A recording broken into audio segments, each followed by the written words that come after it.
Good morning, everyone. Thank you for joining in and letting me present this. Endurance athletics is something I'm kind of passionate about. It's something that's been a big part of my life for a long time, and I'll go into a little bit about that kind of later on. But I want to touch on a few things and kind of give a good overview of what endurance athletics really entails, and kind of some of the ups and downs of what it does to your body. In particular, its effects on some of the major body systems and everything. And I'll give a little bit of a history of, how we as humans really are built to be endurance athletes, and some of the extreme things that we've done to see what limits we can really reach. So the title of my talk is Going the Distance, Endurance Athletics and Human Potential.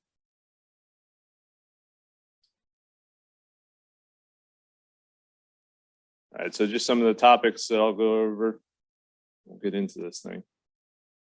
Bear with me, I'm coming off of 24, so I'm a little hopped up on caffeine, but that's the way I usually race, so we'll see how this goes. So to kind of start, distance running really, shaped who we are. When you think back to the times when our ancestors were roaming the earth, roaming the plains of Africa, the mountains of Europe and everything, we didn't have cars to get around. We didn't have bikes or anything like that. We had our legs and, what we could do with that. Really, the thought is about 2 million years ago or so, our ancestors took to running and really used running as a way to survive. This theory of persistence hunting has evolved, where humans, being great endurance athletes, basically outrun their prey. So we could chase animals basically until their death. A lot of animals are really fast, but a lot of animals can't run as far as we can. So that's where the endurance running theory kind of comes into play. This need to move long distances in our hunting kind of shaped who we are over time. It really helped us develop our upright body, widened knee joints to support our weight, a springy Achilles tendon to kind of help us run faster, improve coordination. And the one big thing that people suggest that separates us from primates is the size of our brain. And with that running that we developed, it improved our coordination. And then some of the other things that kind of developed were large semicircular canals that helped us improve our balance as well. We also developed hairless bodies, which are much better than most animals at dissipating heat. Despite our great endurance potential, we are appalling sprinters. So kind of looking at that, we got a picture of a cheetah and Usain Bolt. So the cheetah can reach speeds up to 70 miles an hour. The top human speed, around 32 miles an hour. And you can look at the fastest 200 meters by a cheetah and Usain Bolt, who still holds the world record for that distance. Quite a difference there. So we can't really run all that fast, but we can run far. So kind of moving into more modern day things. This is a picture of the soldier of Marathon delivering the news of victory. It's a statue that's in the Louvre. So the first marathon that we have recorded was around 490 BC, when Phidippides ran from Marathon to Athens to deliver the news of the defeat of the Persians at Marathon. So Marathon's a location in Greece, and he ran all the way from that battlefield to Athens to let them know that they had won. But upon arrival, he promptly died, as pictured in that last statue there. So this distance of about 40 kilometers was established as the official distance for the marathon starting in the 1896 Olympics. Some humor to inject, because everyone knows a marathon runner likes to let people know that they run marathons. So the modern day marathon is not 40 kilometers. It's a hair over 42 kilometers. And that all came about in the 1908 Olympics in London, when the Royals wanted to kind of make it easier for them to watch the start and the finish. So they started it at Windsor Castle and made it finish in front of their royal box at the Olympic Stadium.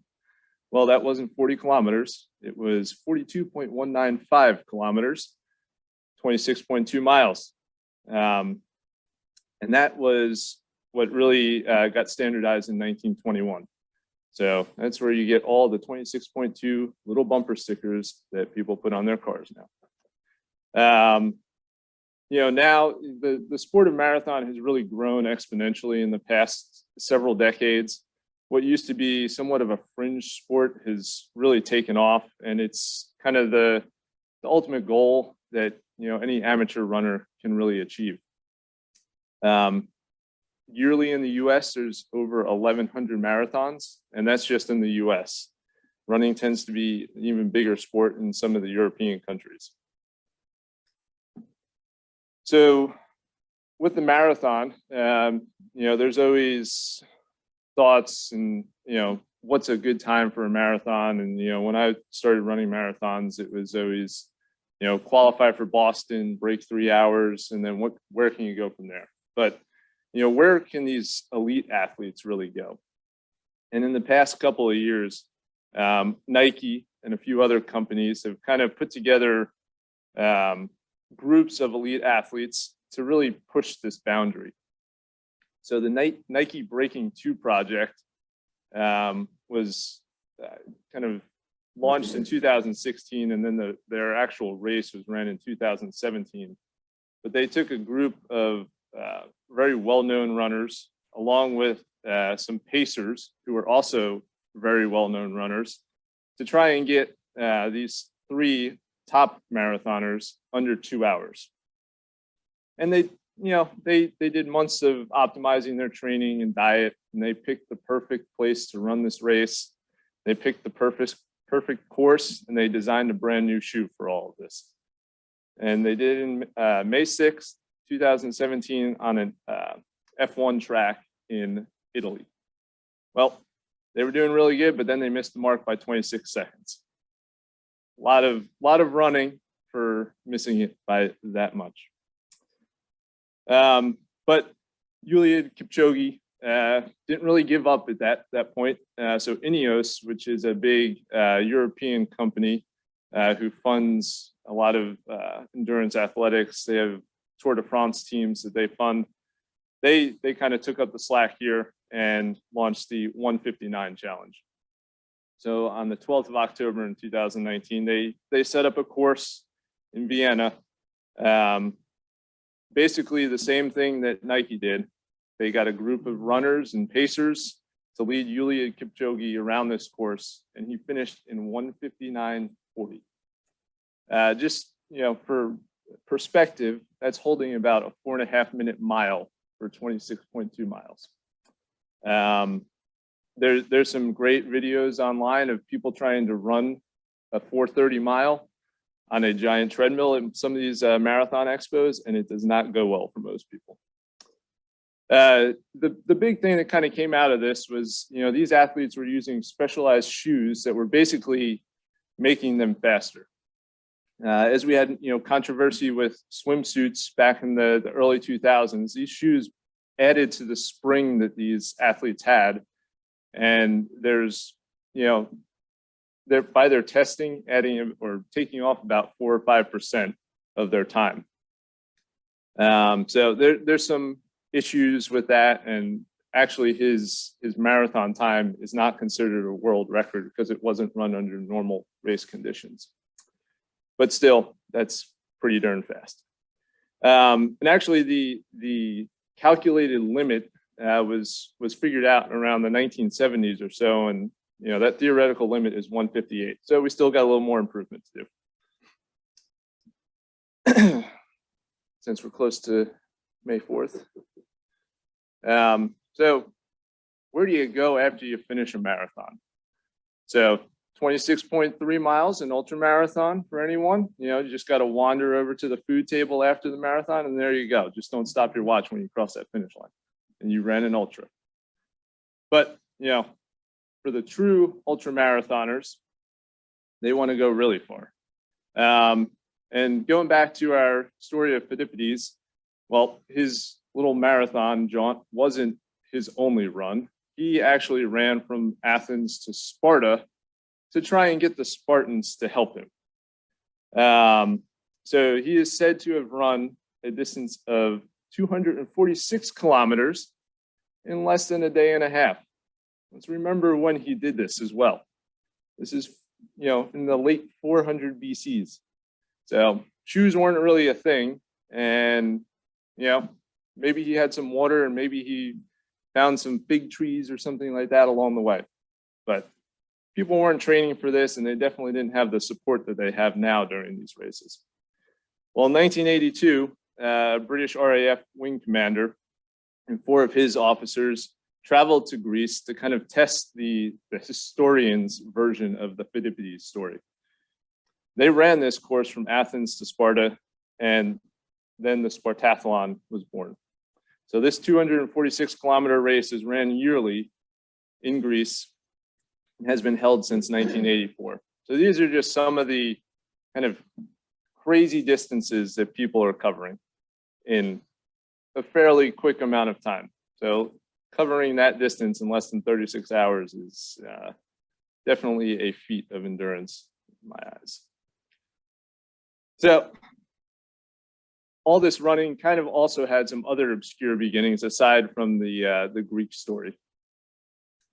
So these 6-day runs were something that started in England back in the 1700s. It was really started by this man, Foster Powell, when he was dared by some of his co-workers to run from York to London and back in less than 6 days. And the reason they established this 6-day run was, religion back then was a little bit bigger, and they didn't want to race on Sundays and they didn't want to bet on Sundays. So they wanted to avoid any competition on that day. So this is not your typical runner. You can see kind of the outfits, and this is what he wore when he did these races. So a little bit different than what we see runners in today. But these pedestrians started taking on these challenges in the late 1700s. He became the first person to complete 400 miles in less than 6 days. Again, not very comfortable shoes.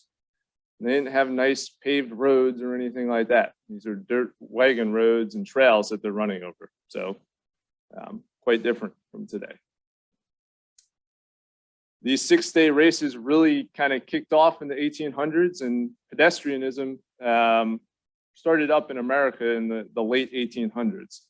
And surprisingly, it was actually P.T. Barnum of the Barnum and Bailey Circus who started to promote these races as part of his circus in the Hippodrome. So he would have these walkers on the outside of his circus while acts were going on in the middle, and these 6-day races would be going on throughout the circus time. And people paid a lot of money to get in to watch these races.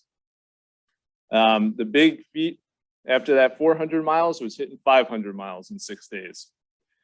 There was multiple attempts, and finally in 1875, Edward Payson Weston reached that mark. So the guy on the left up there is Edward Payson Weston, and the other gentleman is P.T. Barnum. Daniel Leary was another famous pedestrian who eventually rises as an American champion in pedestrianism. And he'll travel over to England and compete and win, as we'll see in this next slide here. So Great Britain, they kind of fell off the pedestrianism thing for a little while, but really started to get back into it a little bit after we got into it in the late 1800s, when they started to have these 6-day championship races. So on March 18th, 1878, we have the first championship 6-day race, where the award was this kind of prized belt. They valued it back then at 100 pounds, which is a lot of money. for that day, but they also charged 10 pounds to enter, which is $1,400 in today's money. Sir John Dugdale Astley, who's this belt is named after, announced this race and really kind of changed it from a walking race into ultra running. He allowed his competitors to really go as they pleased. Prior to this, they had to do all heel to toe and remain on the ground at the whole point. He had 18 starters in this race, but ultimately Daniel O'Leary was the winner with 520 miles. He won $3,700 in that period's money, which was a little over 100,000 in today's money. His backer won $3.3 million. So the amount of betting going on with these races was absolutely insane. After these 6-day events kind of took off, other 6-day events began to take place in swimming, cycling, riding the big penny farthing bikes, horseback riding, and oddly enough, wheelbarrow pushing, which someone pushed over 350 miles on the wheelbarrow. So some interesting things back then. So these races now, there's some very well-known ones in the US and throughout the world. You know, what really had started in America has spread to every other major country. And even places like China have seen a boom in ultra marathons. Now there's over 10,000 ultras worldwide. Most of these, take place on trails and allow you to get some pretty great views and see some pretty unique places, as long as you don't mind suffering a little bit along the way. We even have our first 100-miler in West Virginia that takes place down in the New River Gorge. That just started 2 years ago and has been running strong despite COVID and everything. Some of the other interesting marathons that some people kind of hear about is the Barclays Marathon, which has an interesting story.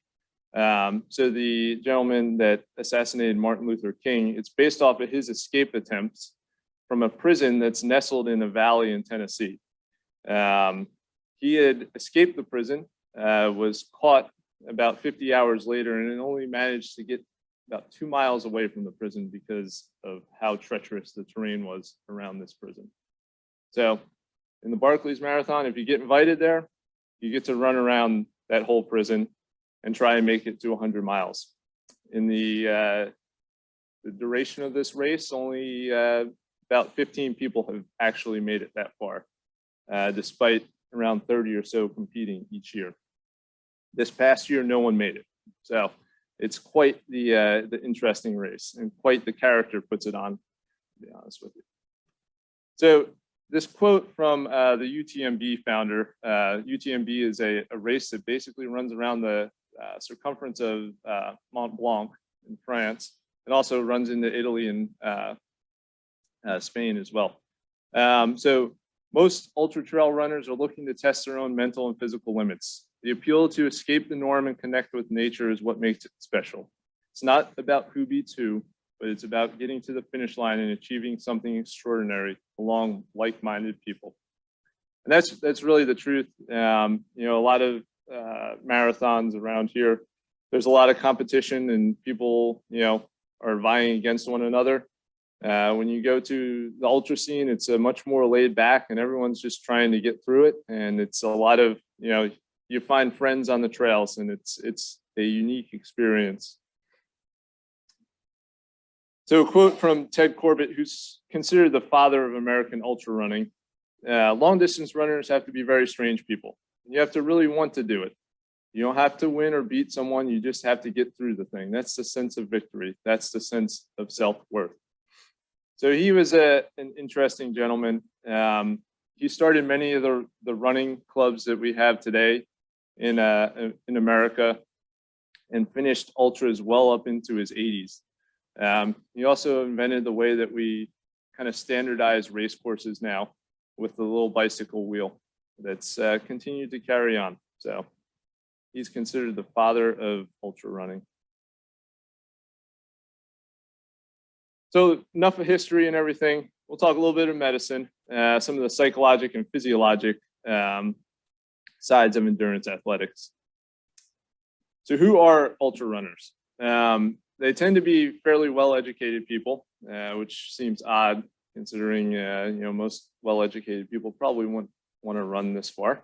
They tend to be of higher socioeconomic status, which does kind of lend itself to traveling to some of these faraway places where these races take place.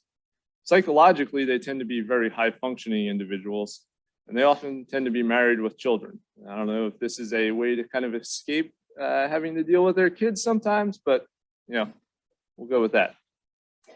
Largely, ultra runners were men, but the proportion of women has been steadily increasing, and over some of these longer races, women actually tend to have the advantage over men, with women even winning some of the longer races, especially over 200 miles.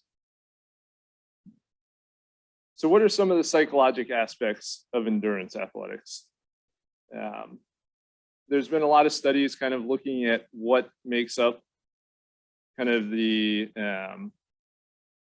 thought process of endurance athletes, but they tend to be self-efficacious. They have intrinsic motivation. They're good at stress and anxiety management, and they often display goal-setting attributes. Some other big things in a sense of personality, they have self-control, which comes in play when you have to pace yourself through certain aspects of the race, and they have grit.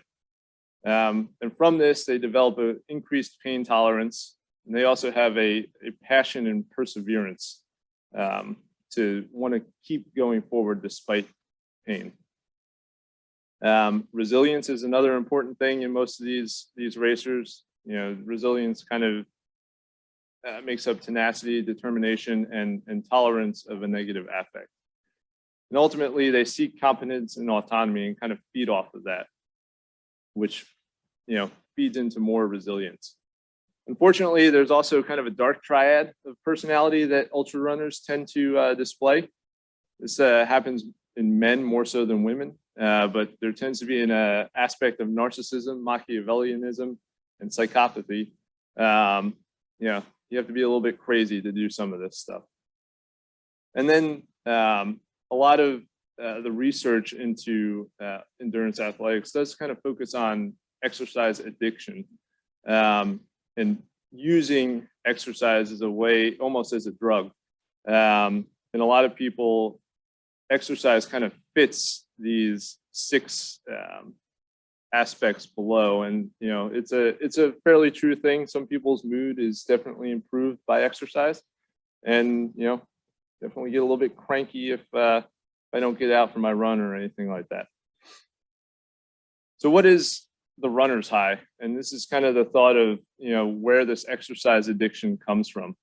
It's a personal experience for every athlete. You can't really nail it down to a certain thing, but some of the research kind of points to endorphins and endocannabinoids as really the reason that runners experience this high. Both their centrally and peripherally acting effects kind of contribute to a feeling of ease when running. And some of these molecules will contribute to vasodilation and bronchodilation, which really helps deliver more oxygen to the muscles and helps oxygen get into the blood, thereby kind of making it seem like it's easier to run once you have this runner's high. And really, kind of a pain tolerance, a post-exercise calm, anxiolysis, and a sense of well-being results after achieving this high. And it's a little bit different for everyone. Some people experience it after a couple miles. Other people need to push much further to kind of get that high. It's really, the positive aspects that people seek out without any of the negative side effects. And like I said, this is thought to be what maybe contributes to that exercise addiction, is seeking this runner's high. So some other things, it's not all good stuff when you run really far or do any kind of endurance exercise. There's a lot of untoward side effects, especially to the heart. So this extreme exercise hypothesis basically is, too much of a good thing is a bad thing. After a certain point, all the benefit that you reap from exercise is reversed. So endurance athletes tend to experience paroxysmal AFib more often than kind of more sedentary people or people that just kind of participate in normal amounts of exercise.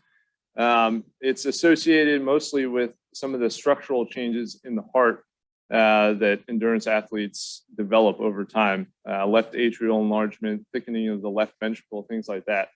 Very different from the way that some of our patients develop AFib and everything.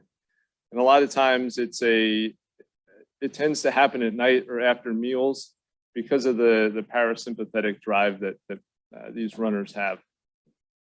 Other cardiac issues that we see are bradyarrhythmias, low heartbeats, and some of the associated arrhythmias with that, such as first-degree block. And then a lot of endurance athletes will have premature beats and non-sustained VTAC as well. And it's usually of no effect unless there's some sort of genetic component to premature cardiac death. Endurance athletes also get a lot of myocardial inflammation following their workouts and events. Troponins usually elevate for a certain period of time, but then return to normal within about 48 hours or so. There's a lot of oxidative stress and reactive oxygen species that are generated during these exercise bouts that can damage the heart and the muscles and everything. Runners tend to get a lot of myofibrosis, and they also have higher coronary artery calcium scores. But interestingly, with the coronary artery calcium, it's not like the plaque that we see in a lot of our patients. It's fairly stabilized and doesn't really contribute to ischemia later on. GI issues, that's always a big thing with people that run. And it affects really large majority of people that run or participate in endurance athletics. And really the symptoms kind of align with irritable bowel syndrome. And some patient or some endurance athletes do have medically diagnosed IBS, but for the most part, people go undiagnosed in this. And this kind of affects the way that you can fuel during a race or a workout. But the odd thing is you kind of train your body to overcome this by actually pushing past some of these symptoms and training your body during your training sessions to tolerate it and everything. On the downside of some of this, prolonged running has actually been shown to increase small bowel permeability and cause ischemic colitis in rare cases. The kidneys are another thing that kind of take a hit during some of these runs with all the muscle breakdown products and inflammatory markers. Kidney injury is actually a real thing in endurance athletes. So all that blood that's usually going to the kidneys is shunted from them to the muscles. But then they get to see the downsides of things like creatinine kinase and everything. Certain race conditions definitely exacerbate this. And in amateur kind of endurance athletics, if you're not properly hydrating throughout the race, heat, humidity, altitude all kind of contribute to a little bit of an acute kidney injury afterwards. However, most of the studies are kind of unclear as to whether these repeated insults with exercise and racing really contribute to any long-term renal issues, as most athletes will return to a normal renal function afterwards. Unlike in our patients who have kidney injury, you're not seeing this maladaptive repair and renal scarring in most of these patients. Some of the big things, endurance athletes will sometimes self-medicate, especially before a race and during a race, to kind of help with aches and pains. Recently, UTMB actually started testing for NSAID use in athletes and made it a disqualifying factor if you took NSAIDs within 24 hours of the race and during the race to try and kind of crack down on people injuring their kidneys inadvertently. And then there's the whole inflammatory cascade that comes with these bouts of endurance. You know, a little bit of exercise is good for the immune system and kind of spurs the immune cells, but a lot basically dampens the response. All those stress hormones that build up during these feats take a lot longer to go away than the immune response. So you're left with an overabundance of stress hormones, not very much immune response fighting capacity. You know, the big thing kind of within the past several years is all these antioxidant infused drinks and diets and supplements and things like that. And none of those have really actually been shown to provide any benefit for an athlete.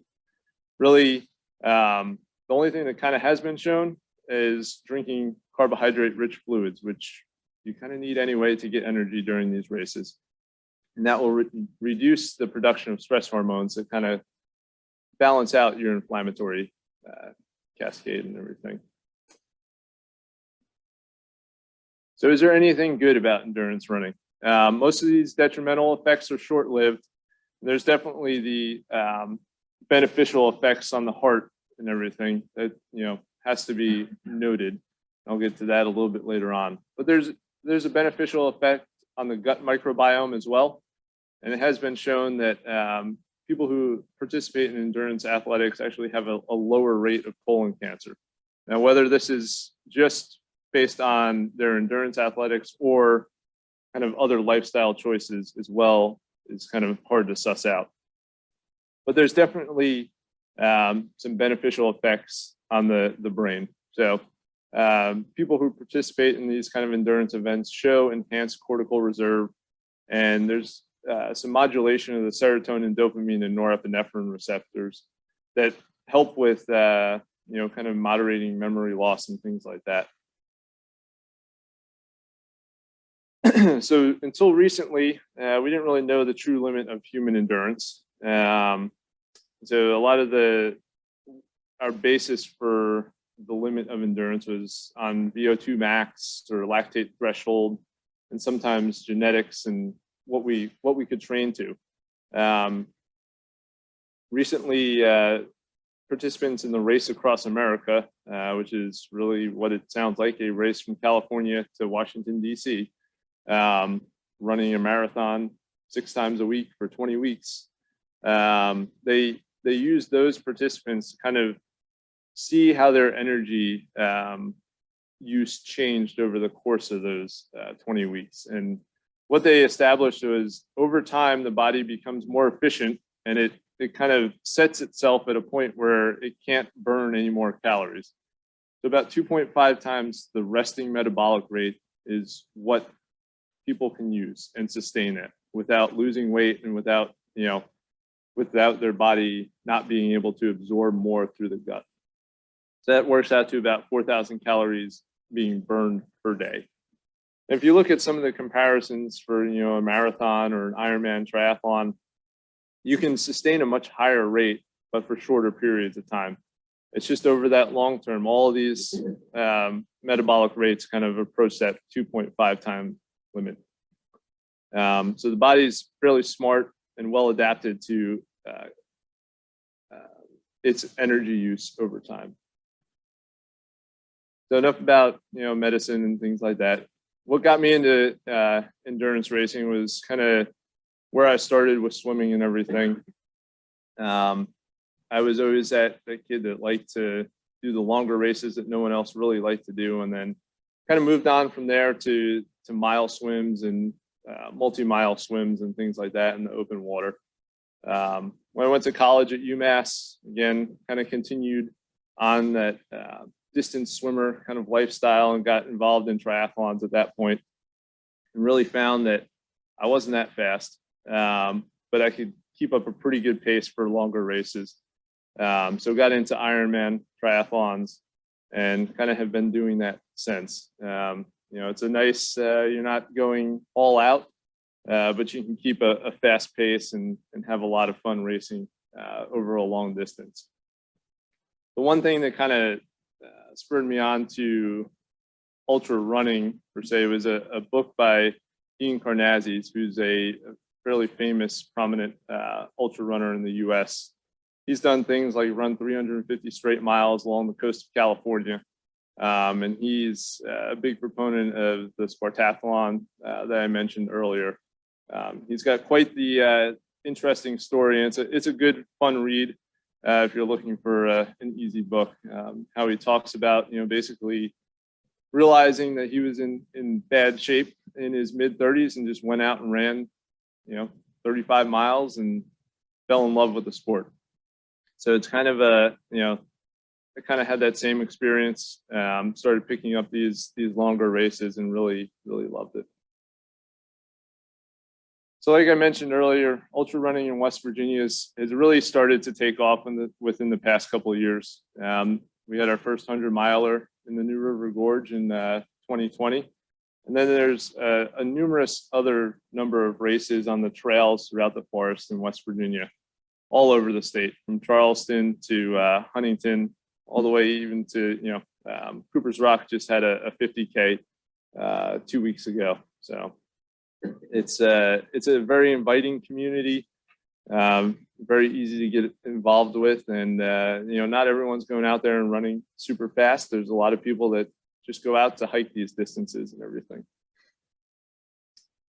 So some other kind of recent feats of endurance, just to, kind of show you what people are doing out there. And to be honest, COVID has kind of led to a lot of crazy ideas by people, especially under quarantine and whatnot. So we recently had the 100-mile treadmill world record broken. So spending 11 hours and 30 minutes on a treadmill. It doesn't sound like my idea of a fun time, but again, that's fairly fast. It's just under 6-minute mile pace for 100 miles. Jackie Hunt Breersma just finished 104 marathons in 104 days to become the first woman to do that. And if you notice there, she was raising money for amputees. She lost her leg to a rare form of bone cancer. So she was raising money to help other amputee runners get appropriate prosthetics. Pretty admirable. James Lawrence, the Concord 100 here, he's known as the Iron Cowboy, did 101 Ironmen in 101 days. So that's 2.4 miles of swimming, 112 miles of cycling, and a full marathon every day for 101 days. Didn't miss a single day.